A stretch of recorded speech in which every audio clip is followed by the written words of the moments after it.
warahmatullahi wabarakatuh. Kali ini kita akan membahas tentang kesetimbangan ion dalam larutan garam untuk kelas 11 semester 2. Untuk larutan garam ini ada istilah sering disebut dengan hidrolisis. Jadi hidrolisis itu apa? Hidrolisis berasal dari kata hydro yang berarti air. Kemudian untuk lisisnya sendiri yang berarti membelah. Jadi hidrolisis menjelaskan tentang reaksi anion atau kation atau keduanya dari suatu garam dengan air. Jadi membelahnya tuh maksudnya dari kation dan anion ya. Kemudian untuk hidrolisis ini, untuk kegunaan hidrolisis itu sendiri ada beberapa.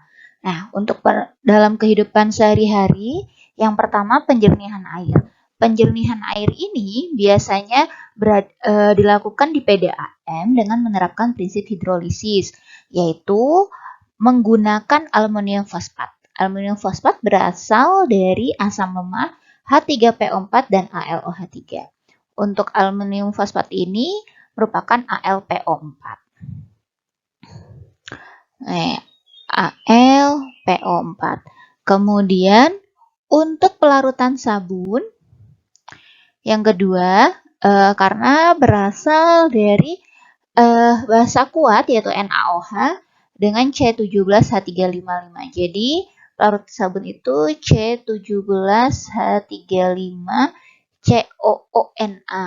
Nah, untuk ini berasal dari C17H35COOH dan berasal dari NaOH. Jadi garamnya berasal dari situ.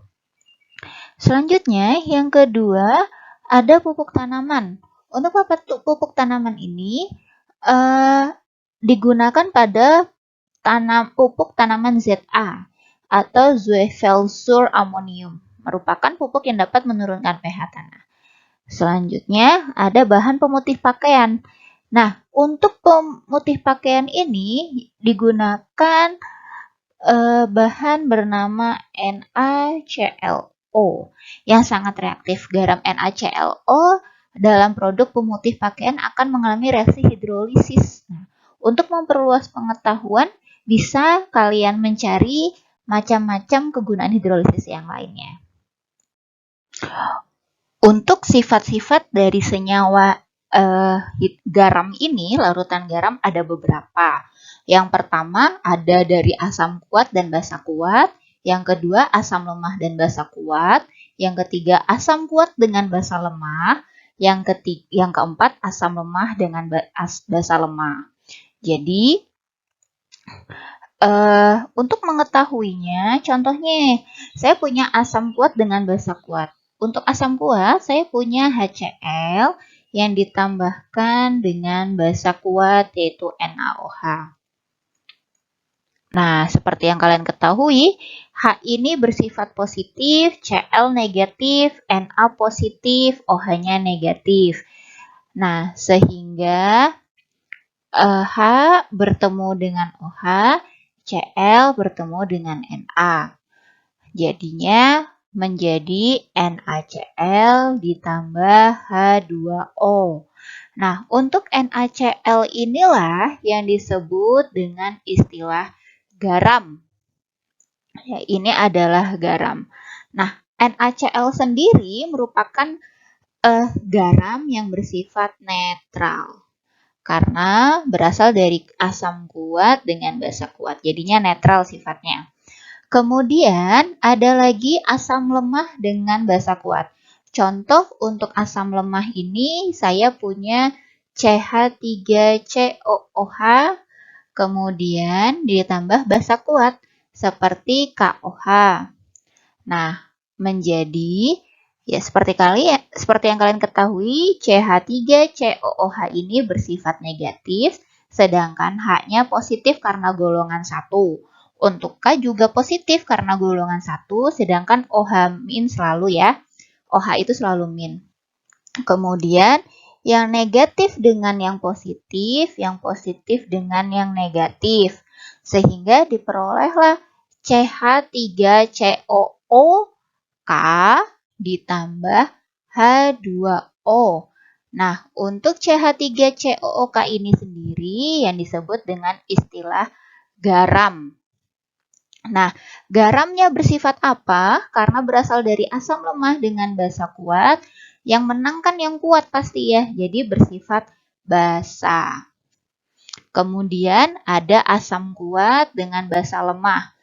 Contohnya, saya punya asam kuat itu HCl, ya, HCl terus ya. Contohnya HBr deh, ditambah basa lemah.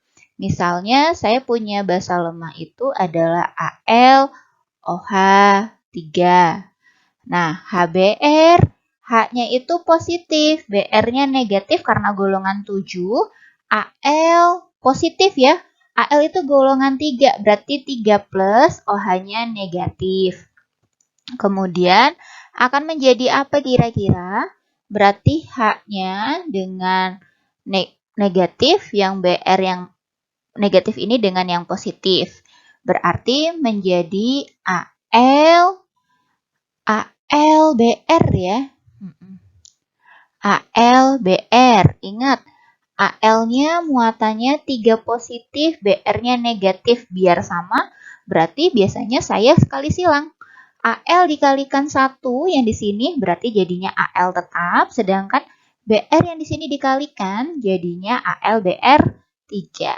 Nah, AlBr 3 ditambah H2O. Untuk AlBr 3 ini merupakan suatu garam yang bersifat apa coba kalau misalnya ini ya, dilihat dari sini asam kuat. Nah, tadi kan HBr ini merupakan asam kuat. Nah, berarti bersifat asam.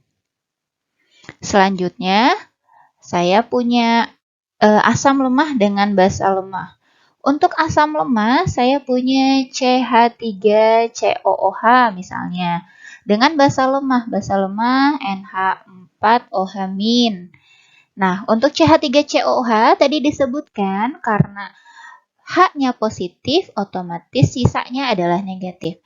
NH4OH, OH-nya kan selalu negatif, berarti sisanya itu NH4 ini berarti bernilai positif.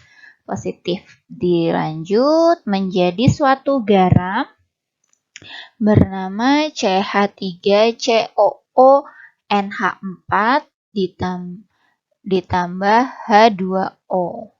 Nah, untuk CH3 ini berarti bersifatnya tergantung. Mengapa tergantung? Karena ada 3 kemungkinan. Kemungkinan yang pertama adalah ketika nilai Ka dengan nilai Kb-nya sama, maka pH-nya sama dengan 7 alias netral seperti yang nomor 1. Kemudian untuk yang nomor 2, jika nilai Ka-nya lebih besar daripada nilai Kb, maka akan bersifat asam. Nomor 3, kalau misalnya Ka-nya lebih kecil daripada nilai Kb, otomatis bersifat basa. Jadi tergantung kekuatannya, yang berdasarkan kekuatan mana nih ketika dicampur. Seperti kalian punya gula yang ditambah dengan garam. Nah, gulanya ternyata hanya setengah sendok. Sedangkan kalau garamnya dikasih 4 sendok. Nah, karena ini istilahnya garamnya garam kuat, otomatis yang menang rasanya lebih garam kan? Sama seperti ketika saya mempunyai asam lemah ini ditambah dengan basa kuat, otomatis yang menang adalah basanya. Jadi cenderungnya bersifat basa. Jadi garamnya garam basa. Nah, bagaimana cara menentukan asam, basa, garam? Nah, tadi untuk menentukan hidrolisis ada beberapa. Misalnya contohnya ya. Yang pertama, tadi saya mencontohkan NaCl. NaCl kita harus tahu dulu, NaCl memang suatu garam. Kemudian kita harus tahu dulu, ini berasalnya dari mana saja. Dari asam basa apa. Nah, untuk mengetahuinya maka ditambah O dengan OH- dan H+. Nah, tadi kita udah tahu bahwa Na itu positif, Cl itu negatif muatannya. H kan selalu positif, OH negatif. Jadi Ingat ya, OH itu selalu bermuatan negatif, sedangkan H plus selalu positif. Ingat-ingat yang ini. Nah, karena selalu seperti itu, berarti Na-nya ketemu dengan NaOH, sedangkan Cl-nya bertemu menjadi HCl. Nah, dari sini kita bisa lihat NaOH ternyata merupakan basa kuat, sedangkan HCl merupakan asam kuat. Oh, jadi NaCl ini tuh berasal dari NaOH dan HCl. Nah, karena kuat berarti dia tidak terhidrolisis dan HCl juga tidak terhidrolisis. Ingat, untuk syarat terhidrolisis itu harus yang lemah. Jadi bisa terhidrolisis dia itu harus lemah, baik asam ataupun basanya. Sedangkan jika tidak terhidrolisis, dia pasti berasal dari yang kuat alias asam atau basa kuat. Karena dia tidak terhidrolisis berarti tidak usah ya, berarti NaCl itu tidak terhidrolisis. Terus nomor 2. Contohnya saya punya CH3COOK.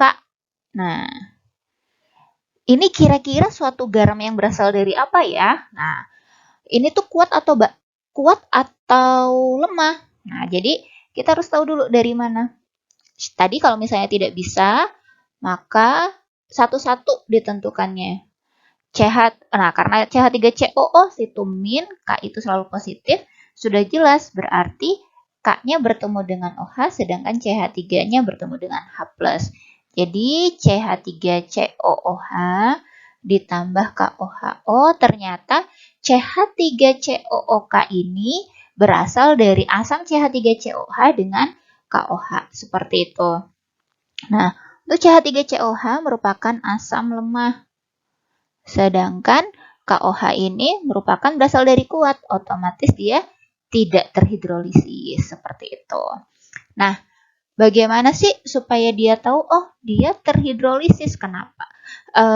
Terhidrolisis, tapi kalau misalnya sifatnya kan dilihat itu basa ya, bersifat basa karena yang kuat itu yang menang, berarti CH3COOK ini bersifat basa. Nah, kenapa sih basa padahal yang terhidrolisis itu yang lemah? Karena ada reaksi terhidrolisisnya, guys. Jadi kalau misalnya saya punya CH3COOK ini, itu terionisasinya menjadi CH3COO-, maaf kok jadi warna hitam. COOK ya, CH3COOK menjadi CH3COO- ditambah K+. Nah, yang terhidrolisis, ion ini bereaksi dengan air. Nah, jadi ion yang ini, yang CH3CO ini akan bereaksi dengan air.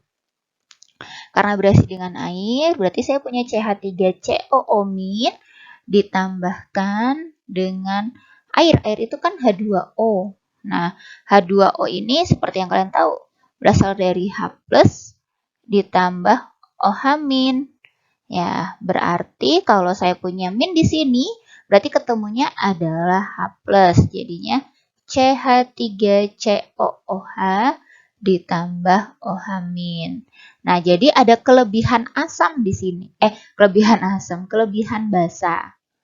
Nah, makanya bersifatnya adalah basa. Seperti itu. Nah, untuk kalau misalnya K+ ditambah H2O, ya kembali lagi jadinya KOH gitu ya. Jadi tidak bisa terhidrolisis. Pokoknya kalau yang terhidrolisis itu hanya yang lemah. Terus ada lagi contohnya nomor 3. Saya punya CH3COO NH4 seperti yang tadi ya. Nah, ini kan berasal dari dua senyawa ini ditambah, karena ini min, sedangkan ini positif, langsung saja yang min ditambah H+, yang positif ditambah OH-. Jadinya berasal dari CH3COOH ditambah NH4OH. Nah, ini merupakan asam lemah, Sedangkan NH4 itu adalah basa lemah.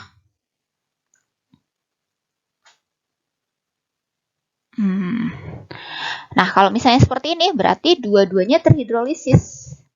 Ya, namanya hidrolisis sempurna. Iya, namanya adalah hidrolisis secara sempurna. Nah, untuk sifatnya bagaimana? Ya, tadi seperti yang disebutkan, harus dilihat dulu mana nilai Ka yang lebih besar. Apakah dia sama dengan Ka-nya lebih besar atau justru Ka-nya lebih kecil. Nah, kalau misalnya yang nomor 1, ini karena tidak terhidrolisis, maka pH-nya sama dengan 7, artinya dia netral alias tidak terhidrolisis. Kalau misalnya ditanyain dia terhidrolisis apa? Tidak gitu ya. Berarti tidak terhidrolisis. Nah, sedangkan kalau CH3COO berhidrolisis atau tidak? Nah, yang terhidrolisis karena sebagian saja, alias kalau 2 yang terhidrolisis 1 berarti kan 50%. Berarti dianggapnya sebagian. Nah, atau apa istilahnya? Setengah ya. Kalau misalnya ini karena dua-duanya lemah, ini juga lemah, maka terhidrolisisnya namanya sempurna atau seluruhnya. Seluruhnya. Nah, seperti itu. Oke, sekarang bagaimana cara menentukan rumus pH-nya? Nah, untuk menentukan rumus pH-nya itu sebetulnya sama. Yang pertama ada cara langsung dan tidak langsung sebetulnya. Cara langsung dan tidak langsung.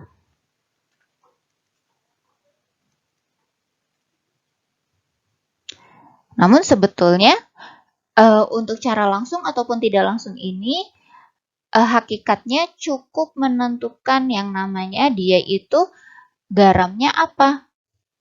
Garam yang bersifat asam atau basa. Nah, kalau misalnya bersifat garam asam, maka seperti yang disebutkan tadi, berarti bersifatnya asam. Berarti H+, mencari H+ terlebih dahulu sama dengan akar dari KW per KB dikalikan konsentrasi kalikan X. X itu koefisien ya.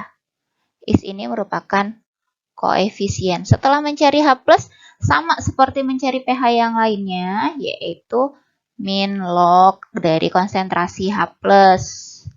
Nah, sedangkan untuk garam yang bersifat basa, nah karena basa berarti yang dicari adalah konsentrasi OH-. Rumusnya sama, hanya saja di sini KW per Ka dikalikan molaritasnya dikalikan X. Sama ini koefisien. Kemudian setelah OH mencari POH. POH itu min log dari konsentrasi OH-. Selanjutnya baru pH. pH sama dengan 14 min POH. Nah, untuk cara langsung dan tidak langsung ini, biasanya untuk yang tidak langsung itu soalnya diketahui, kalau cara langsung biasanya langsung diketahui garamnya. Sedangkan kalau tidak langsung, yang diketahui yang pertama biasanya merupakan asam atau basa biasa. Dan cenderungnya adalah cerita yang panjang gitu ya. Soalnya panjang. Jadi ada cara langsung dan tidak langsung. Kalau misalnya ingin mengetahui ini, berarti next video selanjutnya.